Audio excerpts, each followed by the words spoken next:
Donna Jaggers was the partner of Craig Rolfe, who was murdered down an isolated farm track in Retterton, Essex in December 1995, alongside Patrick Tate and Anthony Tucker.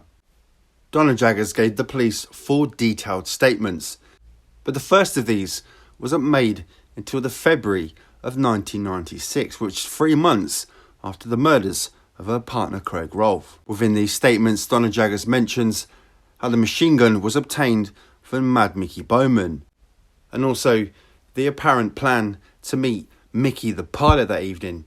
Mickey the pilot, aka Michael Steele. But why did Donna Jaggers give so much detail to the police?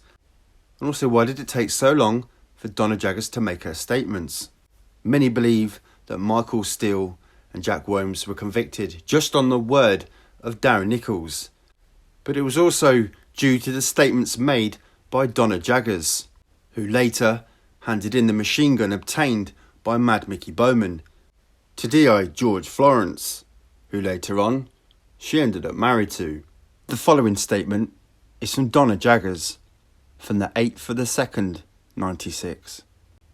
I am the girlfriend of Craig Rolfe and I've known him for 15 years. We first met when I moved to Basildon with my parents. I started going out with Craig when I was about 18, but it was quite a casual relationship. In 1988, just after my 19th birthday, we started a serious relationship, and soon after that I moved in with his parents in Basildon. I fell pregnant, and in December 1989, I gave birth to our daughter Georgie. We had moved into a hostel, but were then given 105 Spurrie's Landing. During this time, Craig was working on a building site, doing dry lining. We then moved into 21 Barfield, Vange, but I cannot be sure of the dates or when this was. In March 94, Craig bought 8 Calshot Avenue, Chafford 100 Greys. The house at Barfield was in my name, and I managed to swap this house through the council for my current address. The neighbours at Barfield were very nosy, and I wanted to avoid problems due to the fact that I only went there back once a week to collect mail, etc.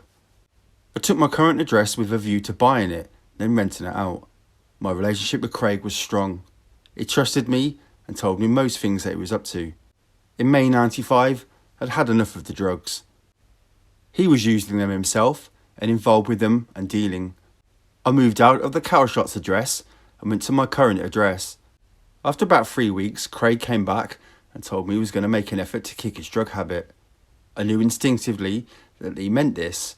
We went on our holiday to Norfolk Broads for a week. When we came back, he had 1 lapse, but stuck to it. Most weekends, Craig used to go out, and I knew he took smaller amounts of cocaine and used ecstasy, but not on the scale that he had been. I was aware that Craig's associates were Tony Tucker and Patrick Tate. During the mid to end of November 95, I was aware they had something going on, which at this time I'm not willing to discuss. Craig told me he was going to pick up a machine gun with a silencer and ammunition for their business. He told me it was coming from a man I know as Mad Mick, who comes from London. I do know that this person is Mick Bowman. I asked Craig how much the machine gun was going to cost. He told me it's being borrowed and was going to go back to Bowman. About a week after Tony's birthday, which was the 17th of November, I went with Craig and others, who I do not want to name, to Hollywood's nightclub in Romford. Bowman was supposed to have met us in the Global Net Caf beforehand, but he didn't turn up. I then met him through Craig in the nightclub. I recall thinking that he wasn't what I expected. Craig had told me stories about him. He was with a girl who I only know as Debbie. About a week after this, I cannot be no more precise than this, Craig told me he was going to meet Mick at the Thurrock Services to collect the gun. I went with Craig in the blue Range Rover F44 NPE to the services and had something to eat in the Granada premises. I knew that we were supposed to meet Bowman about 1 p.m, but he was about 10 minutes late. Craig went outside and returned shortly and told me I was to go outside with them. When I got outside, I saw that Bowman was there with a white VW Corrado car. There was another male with an old green Vauxhall Cavalier. Bowman was acting very paranoid. I took it that he was on cocaine and was acting hyper because of the situation with the gun. I'm aware how people behave when they have taken cocaine. This is how Bowman appeared to me. Bowman was trying to organise how they should drive off to a different location. Craig then suggested we should lead. The Cavalier should go in the middle, and then Bowman at the end. It only took a matter of minutes. Craig and Donna got into the Range Rover and drove onto the A13 and travelled along to the Five Bells roundabout. We then came all the way around the Five Bells roundabout and Craig pulled onto the Eastern Garages parking area. The Cavalier parked behind us and Bowman parked behind that. We all got out and I started to walk away to stay out of the way. I saw a blue-grey holdall come out of the boot of the Cavalier and go into the boot of the Range Rover. The driver of the Cavalier was a small man, about 5 foot 6 inches tall, early 20s or early 30s of thin build. He had short cropped hair and wore glasses. I did not hear him speak. I am unable to say who took the holdall out of the Cavalier, but I believe Craig would probably have put it in the Range Rover because he was impatient like that. Craig called me back to the car and I got into the front of the Range Rover. I recall Bowman got into the back of the car and then told Craig he wanted the Range Rover once Craig had finished with it. Bowman then got out of the car, then Craig and I drove off, went to Patrick Tate's bungalow in Gordon Road, Basildon. Craig had told me that Tate had spoken with the garage proprietor at Eastern Garages, a man called Barry Dorman, and told me that he was going to buy Bowman's Corrado. I was aware that Bowman was going to stay behind at the garage and speak to Dorman about this. I recall seeing the two men walking towards one another when I was in the Range Rover. When we arrived outside Pat's house, Pat and Tony Tucker were sitting in Anna Whitehead's Suzuki Vitara. I cannot remember if Craig had spoken to him on his mobile phone prior to arriving at the house. Tony and Pat got out the Vitara and Craig took the holdall and the gun from the boot and all three went into the house. Sarah Saunders was at this time moving her stuff out of the house with the help of two friends. I didn't want to get involved in what was potentially a difficult situation, so I stayed in the car. Craig was in the house for about 10 to 15 minutes, then he returned to the car with a holdall and a gun. He put the items back in the boot and then drove to 108 Mill Green, where the gun and the holdall were put into the loft. On the way from Gordon Road, Craig was saying how pleased they were with it and how much damage it could cause. I did not see the gun at this time. A couple of days later, Craig picked me up from work and told me that Tony and Pat and him had tested the gun. He stated that it was tested over at Tony's fobbing address in the field. He told me that he'd cleaned it all and then he'd put it back in the loft. He told me that he cleaned his fingerprints off the gun as I was concerned about this. The next thing that happened was that Tony, Pat and Craig were shot dead. I had a lot of things on my mind, but I realised the machine gun was a problem and I knew that the police didn't know about the Mill Green address and I thought it was safe to leave it there. During the Christmas period of 95, Craig's brother moved my belongings from Chafford 100 to Mill Green. First thing, after New Year 96, I moved into Mill Green. I'd only been in the house for a couple of days when I decided I was going to have to do something about the gun. I spoke to Craig's mum about this and she suggested that I took it round to her house. She was trying to get me to sort it out. I put the holdall on the dining room table and I opened the bag. Until this point, I had not seen the gun. It was a dull silvery grey colour. I unopened the top of the bag, but did not see the silencer or ammunition. However, I believed they were in there because Craig had told me. I was now in a position where I had to make a decision as to what I was going to do about it. I left the gun in the bag and I left it with Craig's mother.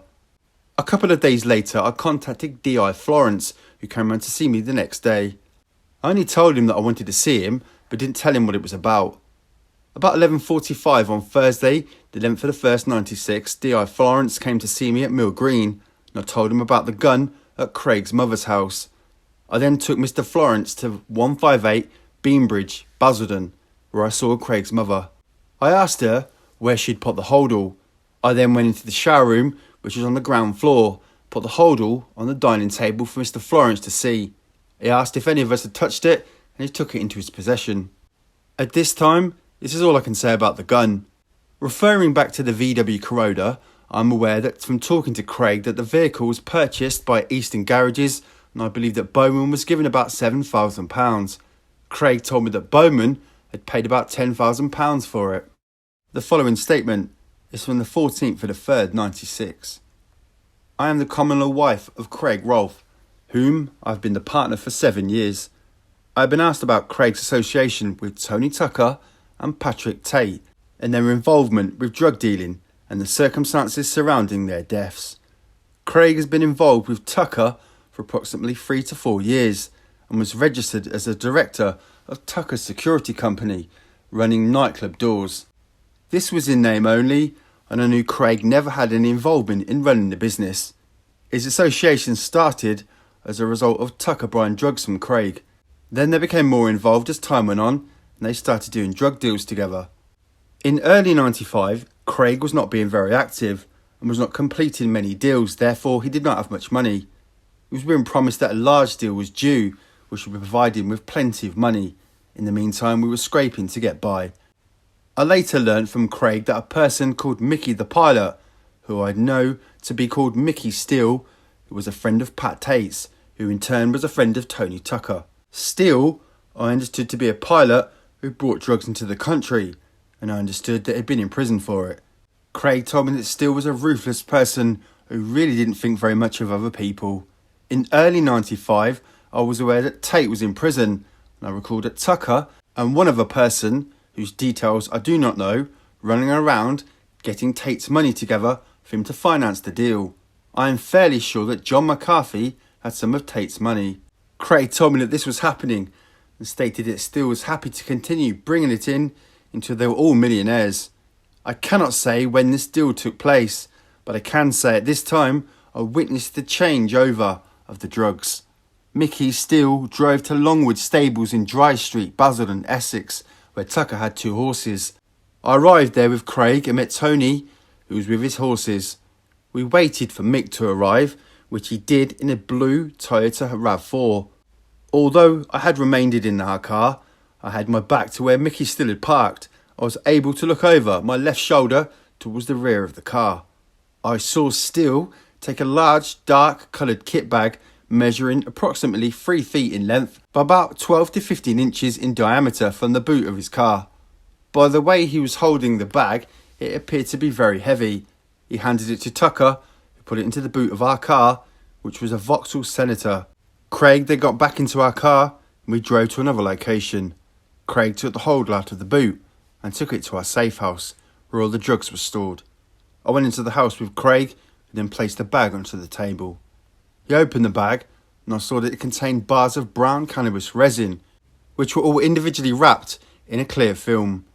I was present when he checked that it was a good quality by burning and smelling the sample and then counting the bars. I am unable to say how many bars there were. I have only met Mickey Steele on a couple of occasions, and that was only in passing. I have not actually spoken to Steele. On each occasion, when I have seen him, he has always made me very aware that he does not want me to look at him. The last deal which Steele carried out for them was approximately 2 weeks after Tate was released from prison, which was at the end of October '95. Craig told me that Mickey Steele was arranging to bring in £60,000 worth of cannabis from abroad. Craig put in £7,000, Tucker put in £20,000, and Tate and a fourth person called Barry Dorman was putting in the remainder of the money. A couple of days before the cannabis was collected, I went with Craig to Tucker's home address in Fob in Essex to hand him the £7,000, which was in a Tesco's carrier bag. The money was handed to Tucker, who in turn was going to hand it to Steele. We was only at the house for about 5 minutes, and as Craig and I was leaving, walking down the driveway towards our car, I saw Mickey Steele walking up the driveway towards the house. He passed by us and nodded to Craig. He did not speak or acknowledge myself. Steele had come from a white car, which I believe he had been driving. I cannot say what the car was, but it was clean and had the appearance of an average family saloon. There was a second male in the car who had short dark hair and appeared to be a little younger than Steele. He appeared clean shaven, but I did not take any further notice. We got into our vehicle, which I believe was a Vauxhall Frontera, which was loaned to Tate by Barry Dorman, and left. A couple of days later, Craig told me that Steele had been arrested by customs officers whilst he was taking his boat from the water. This was following him dropping the cannabis off at a safe point on the coastline about 3 miles away. That same day, Tate was arrested during the early afternoon, having crashed Tucker's Porsche in Southend. I was at work and would have finished about 3 p.m. that day. Craig picked me up from work and told me what had happened to Steele. About 4 p.m, Tucker phoned Craig on his mobile phone and told him about his car and what Tate had done to it. About 6 p.m. that day, Craig and I drove to Southend Police Station to collect Tate. Once in the vehicle, I became aware that Tate already knew about Steele being arrested. He then used Craig's mobile phone to ring Jackie Street. He asked if everything was safe. I took it that was a result of Tate's manner and subsequently what he had said to Craig. He said that it was all safe. I took this to mean that the drugs had not been found. On this occasion, I do not know where the meeting between Steele and the others was to take place, but after a couple of days, Craig brought his share of the cannabis round to our house in Chafford 100. Because the cannabis had already been sold on the same day, Craig and I took it to the Golders Green area of North London, where Craig handed it to a coloured male named Gary. No money was exchanged because the cannabis was what was known as laid on Gary for him to sell and then pay Craig. The agreed amount per kilo worked out to be approximately £10,000 for the lot. Already the others had placed their own share with other dealers. Very quickly, they started receiving phone calls telling them that the cannabis was very poor quality. I learnt through Craig that Tucker and Tate were very agitated because Steele during this time was trying to push the price that he wanted up. In effect, this was eating into their personal profit from the deal. They contacted Steele and told him they wanted their money back because the cannabis was rubbish. Steele didn't want to take it back. Tucker and Tate then started really putting real pressure on Steele to recover the money. By pressure, I mean through intimidation. I cannot say exactly what they did because I do not know, but I can recall hearing conversations they had with Steele on the phone when they were ranting and raving at one another and pacing up and down. I understood that Steele finally agreed to return the cannabis and get their money back for them. Tate, in a fit of temper about the whole affair, smashed each slab before it was returned. Steele had told him that a parcel the same size had been picked up by mistake, and that's how the problem had come about. I'm not certain, but I think on this occasion Steele had to collect the cannabis from Tucker's home address in order to return it. Steele arranged to hand the money back to them on the continent. He was going to return the goods to his suppliers and take the money to a pre-arranged location where he was going to meet Craig, Tucker and Tate. The day they were going to meet coincided with Tony Tucker's birthday, which was the 17th of November. His girlfriend Anna had pre-booked a surprise night in a London hotel prior to the trip to collect the money being made. Therefore, Tony was not going to go. They wanted a group of people to go over in order that the money could be divided up to bring it back into the country. Craig asked me to go, but I refused because I was not happy about getting involved and didn't want to go. The evidential party consisted of Barry Dorman and his wife, who went in their own car, Pat Tate and Craig with 3 girls, Donna Garwood, Lizzie Fletcher and Gaynor Hazer. They travelled in the Range Rover and left via Harwich. Craig did tell me where they went to, but I cannot remember the location or where they stayed. I know that they stayed overnight in a hotel and were met there by Mickey Steele. I was told that he met Tate, they went into a separate room. They returned the next day with the money. Whilst all this was going on, I was told that Steele was promising Tate that he had a big job lined up for him. Craig told me that Steele had approached Tate and asked him to nick someone else's gear from them. I understood that Steele had been asked by a London-based drugs firm to import 30 kilograms of cocaine, Charlie, and I believe that he was going to bring it in by plane from Holland. He had told Pat Tate that he was going to be given £50,000 as an upfront payment to take to Holland, and he was going to bring the Charlie back in company with a member of the London firm. The idea was that Tate and Tony Tucker would rob the firm of the Charlie when it arrived over here. Steele had stated that he wanted to share it between them and had told the firm he was going to land it near to Clacton. Craig told me that Steele was planning to actually land in South Essex, but I never knew exactly where this was likely to be. Craig, Tony and Pat had previously obtained a machine gun from a man called Mad Mick Bowman, and the details of this are subject of a previous statement. Tate and Tucker were going to use the gun on the man from the firm in order to take the Charlie. I knew that Ed made sure the gun worked, but I did not know how far they were going to go when they robbed the firm. Steele was going to land the plane, and Tate and Tucker were then going to take the complete load. It was going to be split, eventually 10 kilos each, and was going to be taken to John McCarthy.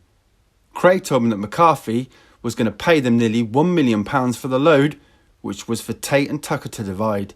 Not long after Craig had told me about this, he told me that Tate and Tucker had decided that he was going to drive the load away once it had been taken and go to McCarthy's with it. They had told Craig they intended to rip Steele off by cutting 3 kilograms of the cocaine into 10 kilos of impure. This would have resulted in Tate and Tucker having 27 kilos between them. The remaining 3 kilograms was going to be taken to Mick Bowman, and he was going to cut it for them.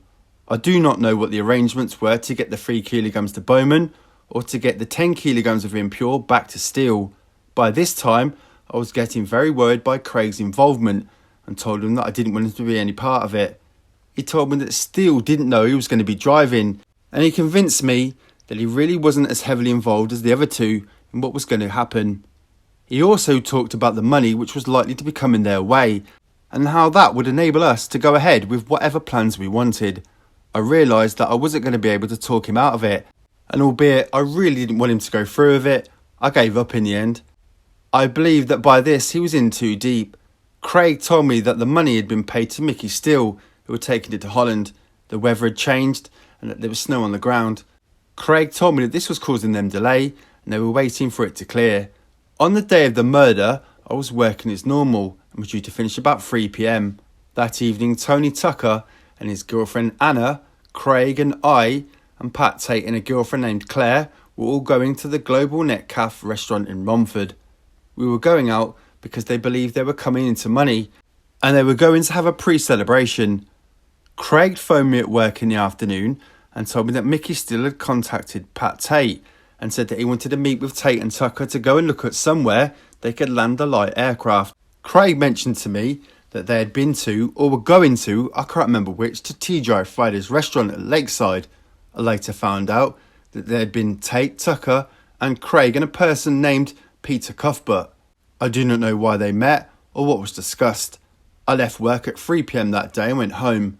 The meal at Romford was booked for 8 p.m. I was busy wrapping Christmas presents when Craig returned home with our daughter Georgie. We were at home together for about an hour and a half. Craig told me that I was to be ready for about 7 p.m. to go out. He was going out with the others to look at the airstrip and then would come and collect me. Craig wanted me to have something nice to wear for the evening and took me to the Lakeside shopping centre at 5:45 hours. He was driving the Range Rover and left me to go and pick up Tony Tucker.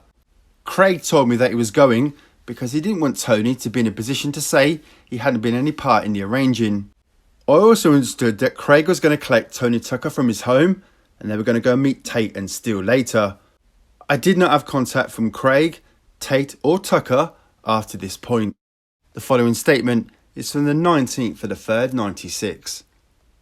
Further to my previous statement, I have been asked further details regarding Craig's dealing with the man I referred to as Gary from North London.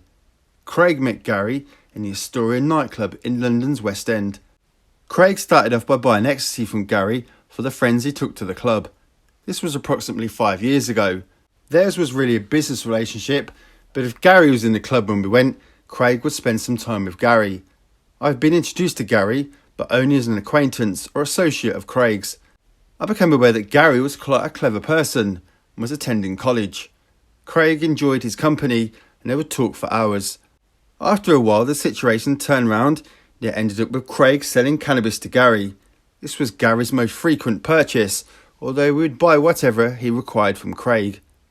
In the last 12 months, I do recall that Craig had supplied Charlie cocaine to Gary, but this was only relatively small amounts, being half an ounce or an ounce at a time. But it depended on what was available and what was required. The going price for half an ounce was about £500 and an ounce was between £900 and £1,100. Craig did have a cocaine habit and at various times tried really hard to give it up. If he was going to see Gary, I would generally ask him to wait for me to finish work in order that I could go with him. This was to prevent him from getting any gear and either using it there or bringing it home. I have never been inside Gary's home, and as I am aware, it is his mother's address. He drives a blue VW Golf, which I think is a B registration. I was never involved with any deals which are carried on by Gary or Craig.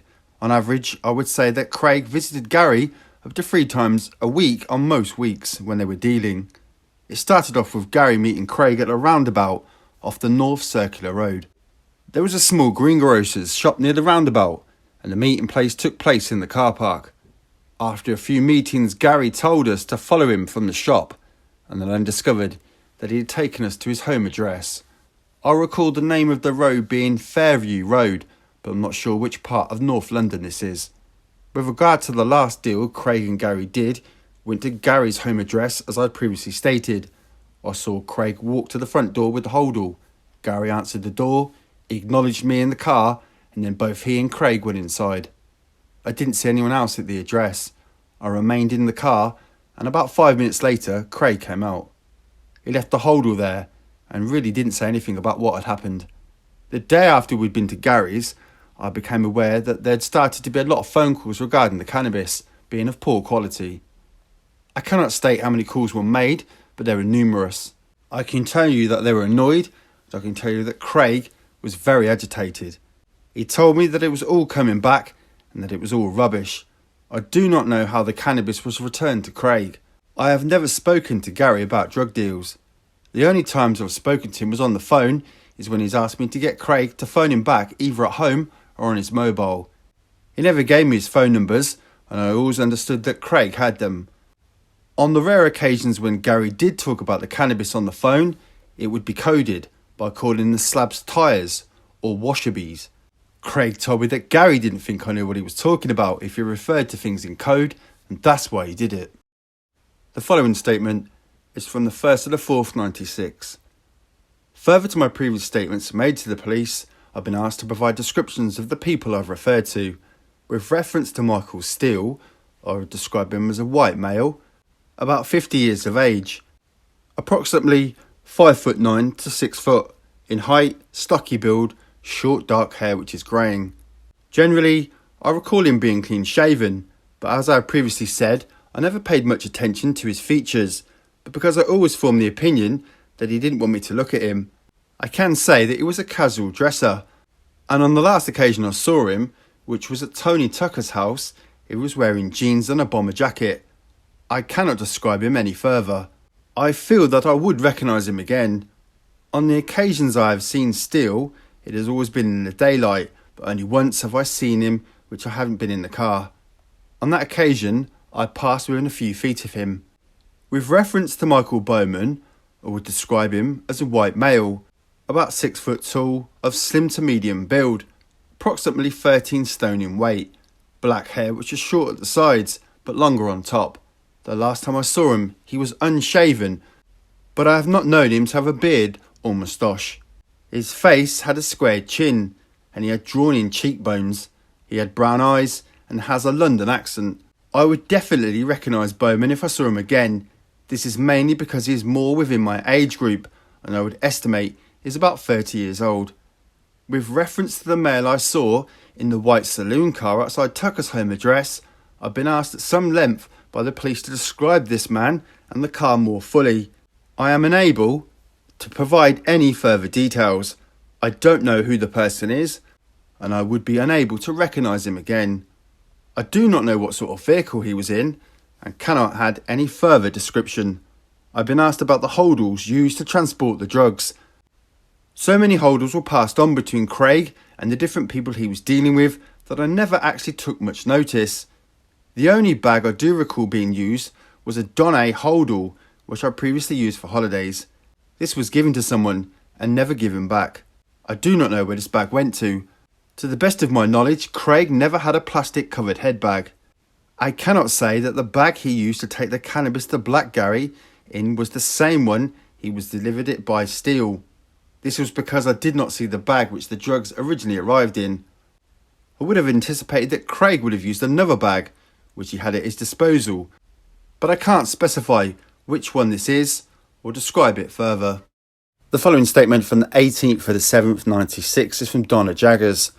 On Thursday the 18th of the 7th, 96, about 2 p.m, I attended Colchester Police Station, where I was taken to the identification parade suite. I looked at the line of 9 persons. I picked out the person numbered 2 as being the person that on the day in October 95 I saw in a white car at a premises in Fob in Essex, apparently accompanying Michael Steele. The following statement from Donna Jaggers is from the 18th of the 7th, 96. On Thursday the 18th of the 7th, 96, about 2:55 hours, I attended Colchester Police Station, where I was taken to the identification parade suite. I looked at a line of 9 persons. I picked out the person numbered 5 as being the person that on the days October and November of 95, I saw and knew as Mickey the pilot, and I've been told this is Michael Steele.